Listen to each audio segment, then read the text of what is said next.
தமிழ்நாட்டில் புதிய அணை கட்ட போறோம். அதை பத்தி தெரிஞ்சுக்க வீடியோ ஃபுல்லா பாருங்க. தமிழ்நாடு கேட்டதை விட அதிகப்படியான தண்ணீரை நாங்க அவங்களுக்கு கொடுத்துட்டோம், அவங்களும் எப்போதும் போல அதை கடல்ல போய் சேர்த்துட்டாங்க அப்படின்னு டி.கே. சிவகுமார் விமர்சிக்கிறார். இந்த விமர்சனத்தை வைக்கிறதுக்கு 100% அவருக்கு உரிமை இருக்கு.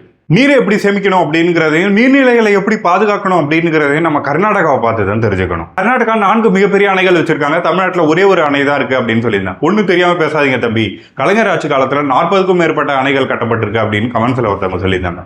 அது எங்க கட்டப்பட்டது அப்படிங்கிறது தான் தெரியல. இங்க தடுப்பணை, அணைக்கட்டு அப்படிங்கிறதெல்லாம் கரிகால சோழன் கல்லணை கட்டின மாதிரி இருக்கணும். அதை விட்டுட்டு காவிரி ஆறு வாய்க்கால் மாதிரி போற இடங்கள்ல சின்ன சின்னதா கட்டி வச்சதெல்லாம் அணை அப்படின்னு கணக்கு போட்டு ChatGPT பார்த்தும் கமெண்ட்ஸ்ல சொல்லாதீங்க.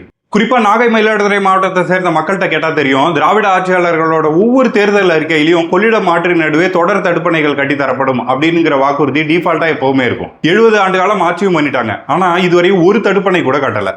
இங்க சாதி மதத்தை வச்சு, பணத்தை வச்சு ஒரு கட்சியை நீங்க சப்போர்ட் பண்றீங்க அப்படின்னா மக்களோட வழிகளையும் வரலாறுகளையும் தெரிஞ்சுக்கிட்டு சப்போர்ட் பண்ணுங்க. கண்மூடித்தனமா ஒண்ணுமே தெரியாம சப்போர்ட் பண்ணாதீங்க. இங்க புதிய அணை எங்க கட்ட போறோம் அப்படிங்கிறத அடுத்த வீடியோல சொல்றேன். இது மாதிரி உண்மை நிகழ்வுகளை தொடர்ந்து 108 நாள் தெரிஞ்சுக்கிறதுக்கு நம்ம சேனலை ஃபாலோ பண்ணி வச்சுக்கோங்க.